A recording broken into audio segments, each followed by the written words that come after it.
Germany বন শহর থেকে আপনাদের সঙ্গে আছে আমি খালেদ মুহিউদ্দিন। আগামীকালই প্রফেসর ইউনূস যখন বাংলাদেশে ফিরবেন তখন অন্তর্বর্তীকালীন সরকার শপথ নেবে বলে আমরা এখন জানতে পেরেছি। সেই অন্তর্বর্তীকালীন সরকারে কারা থাকছেন, কি হচ্ছে সেই অন্তর্বর্তীকালীন সরকারের প্রথম প্রায়োরিটি বা প্রায়োরিটাধিকার, তা নিয়ে কথা বলতে আমরা এখন বৈষম্য বিরোধী ছাত্র আন্দোলনের 3 সমন্বয়ককে আমরা আমাদের সঙ্গে পেয়েছি।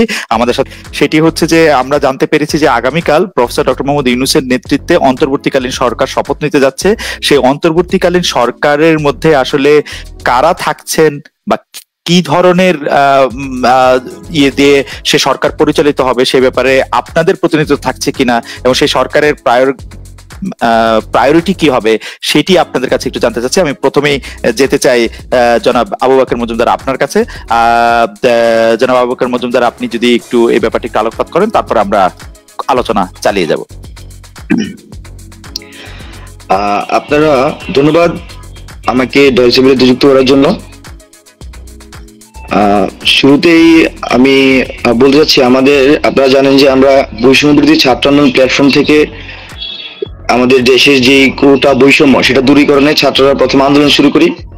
তারই প্রেক্ষিতে সেখানে ফ্যাসিবাদী আওয়ামী রেজিম আমাদের ছাত্রদের উপর গুলি চালায় এবং ফ্যাসিবাদী আওয়ামী রেজিমের অংশ ছাত্রলীগ যুবলীগ তারাও একইভাবে আমাদের শিক্ষার্থীদের উপর হামলা চালায়, গুলি করে। আপনারা দেখেছেন প্রথমে ঢাকা বিশ্ববিদ্যালয়ের নারী শিক্ষার্থীদের উপর কিভাবে অতর্কিতভাবে হামলা করে।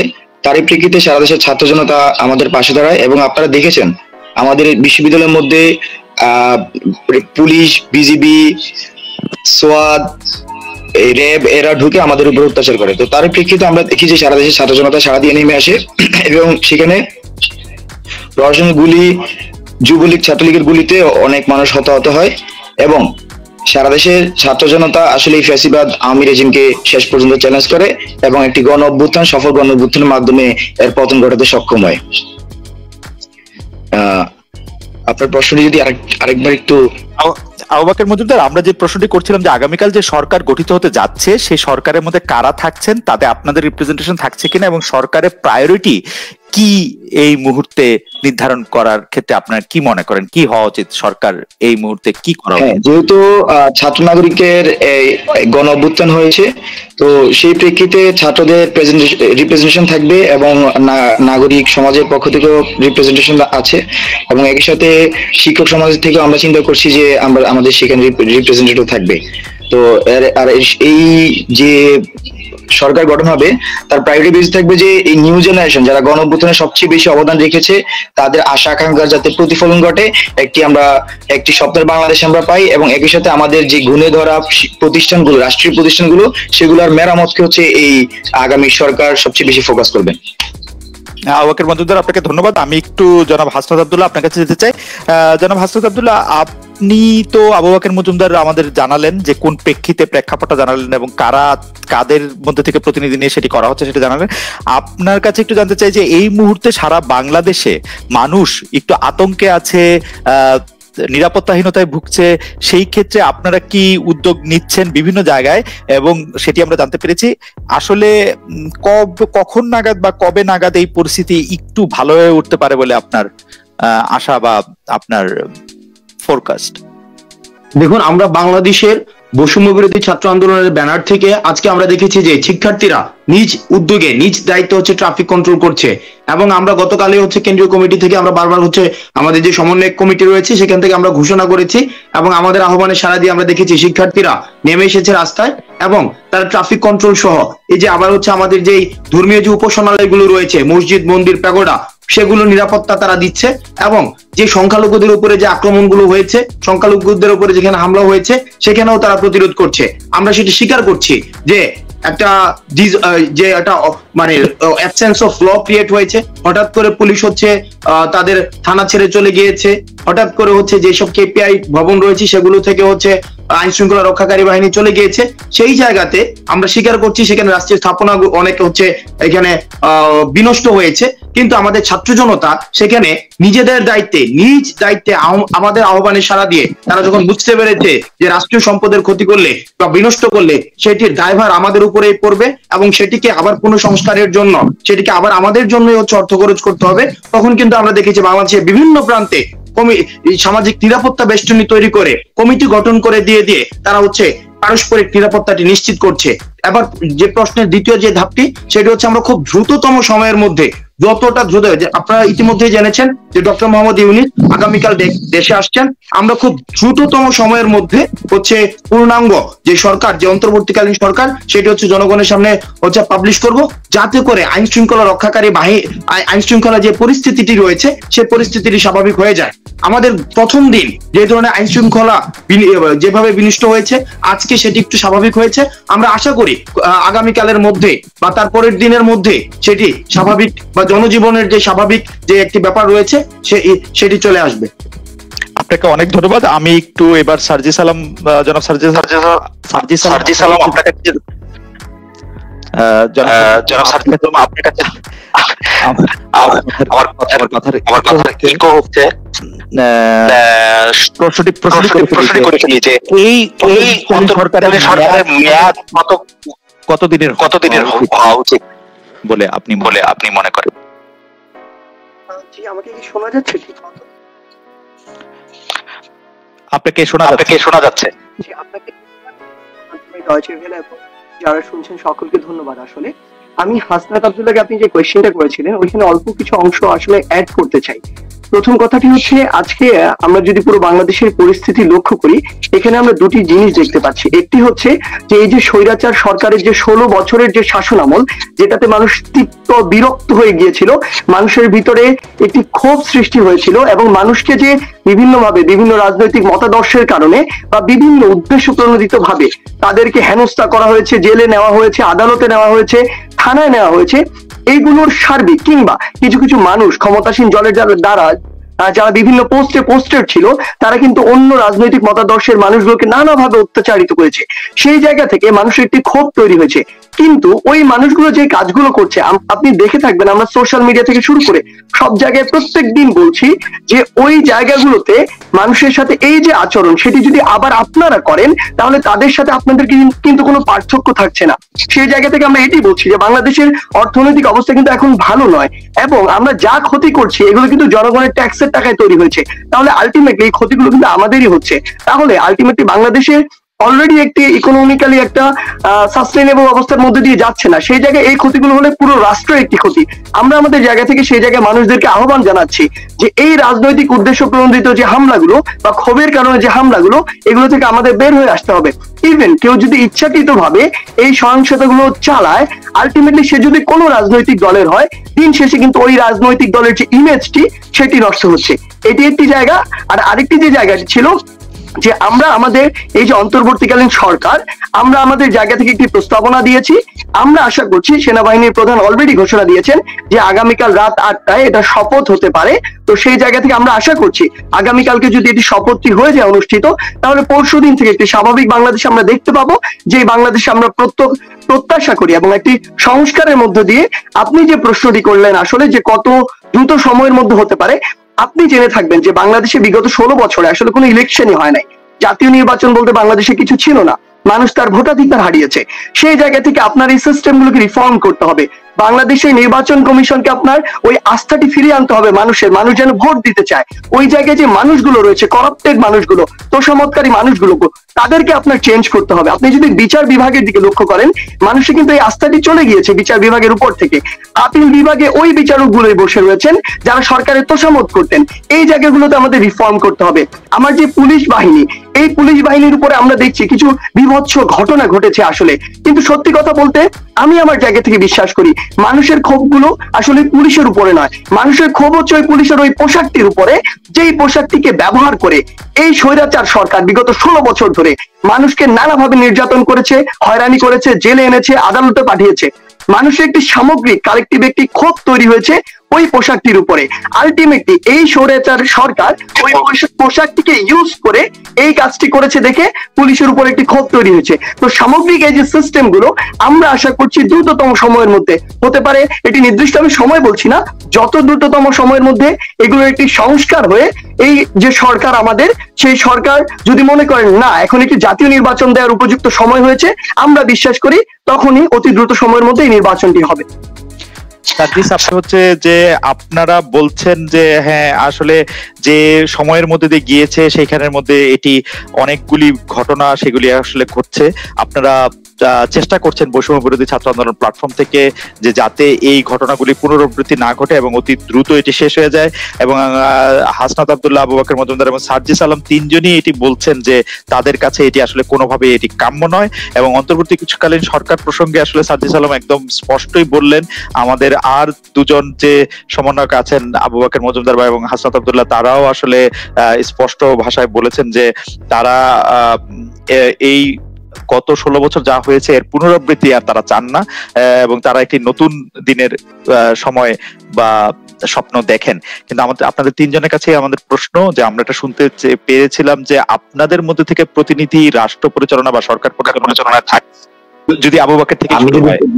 জি হ্যাঁ, আর যেহেতু আপনার ছাত্রদের আন্দোলন থেকেই তরুণ প্রজন্মের যে আশা আকাঙ্ক্ষা, সেই আশা আকাঙ্ক্ষা দেখেছে যে তাদের আশা আকাঙ্ক্ষা পূরণের সবচেয়ে বড় চ্যালেঞ্জ ছিল এই ফ্যাসিবাদ। তো তরুণ প্রজন্মই সর্বপ্রথমে ফ্যাসিবাদকে চ্যালেঞ্জ করেছে। তো তরুণ প্রজন্মের আশা আকাঙ্ক্ষার প্রতিফলন ঘটানোর জন্য বাংলাদেশ রাষ্ট্রের মধ্যে আমরা মনে করেছি তরুণ প্রজন্মের রিপ্রেজেন্টেশন থাকা উচিত, এবং নাগরিক সমাজ মনে করেছে আসলে আমাদের রিপ্রেজেন্টেশন থাকা উচিত। তো সেই প্রেক্ষিতে আমরা এই যে সামনে যে অন্তর্বর্তীকালীন সরকার গঠন করব, সেখানে আমাদের তরুণ প্রজন্মের রিপ্রেজেন্টেশন থাকবে।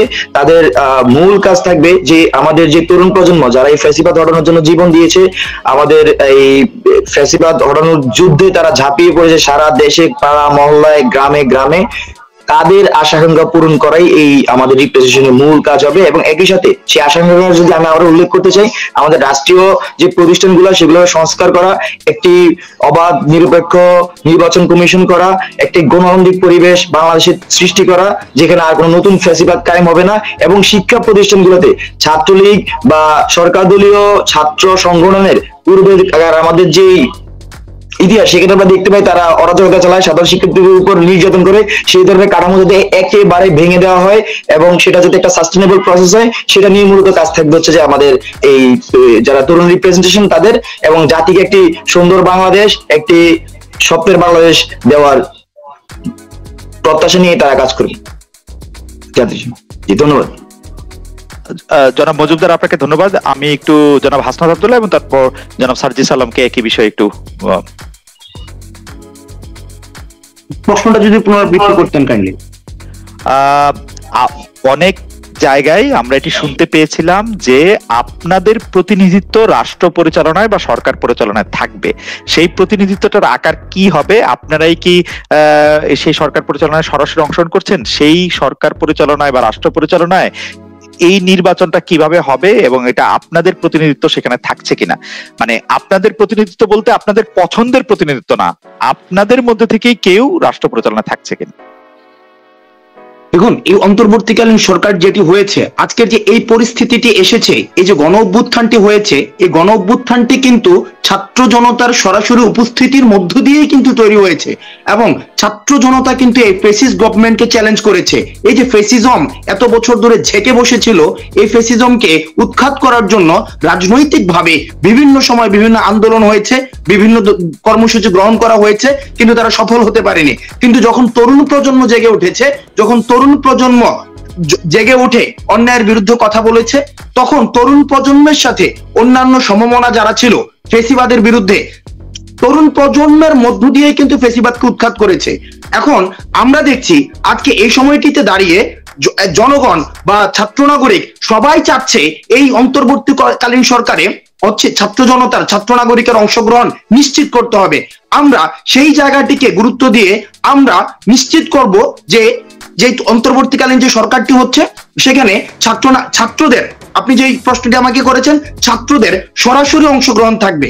এখন সেটি হতে পারে সেখানে কতজন থাকবে সেটা আলোচনার ভিত্তিতে সেটি নির্ধারণ হবে। তবে আমরা নিশ্চিত করতে চাই সেখানে ছাত্রদের সরাসরি উপস্থিতি থাকবে।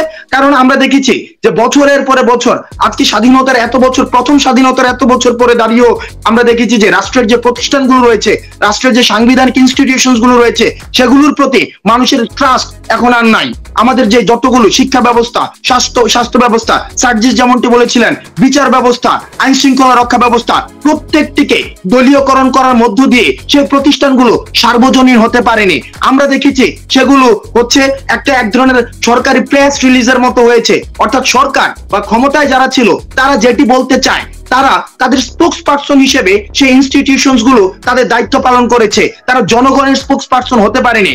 যখনই জনগণ বা ছাত্র নাগরিক দেখেছে ছাত্ররাই শুধু জনগণের স্পোক্স পার্সন বা প্রতিনিধিত্বটা যথাযথভাবে করতে পারছে, কোন ধরনের স্বার্থের ঊর্ধ্বে উঠে, কোন ধরনের আদর্শের ঊর্ধ্বে উঠে, আদর্শটি শুধুমাত্র বাংলাদেশ, এই বাংলাদেশকে ধারণ করে তারা যখন দেখতে পাচ্ছে শুধুমাত্র ছাত্র নাগরিকই, ছাত্ররাই হচ্ছে তাদের প্রধানত স্পোক্স পার্সন হতে পারছে, সুতরাং তাদেরই প্রত্যাশা যে ছাত্রদের অংশগ্রহণ এই অন্তর্বর্তীকালীন সরকারে থাকবে এবং এই অন্তর্বর্তীকালীন সরকারে ছাত্রদের অংশগ্রহণের মধ্য দিয়ে যে ইনস্টিটিউশন গুলোর মধ্যে মানুষের আস্থাহীনতা তৈরি হয়েছে সেই আস্থাহীনতাকে আবার রিস্টোর করা হবে এবং সেই রিস্টোর করার ধাপটিতে আমরা বিশ্বাস করি ছাত্ররা যুগান্তকারী ভূমিকা পালন করতে পারে, যেমনটি করে ভূমিকা পালন করেছে এত বছরে ঝেঁকে বসা ফেসিবাদ পতনের মাধ্যমে।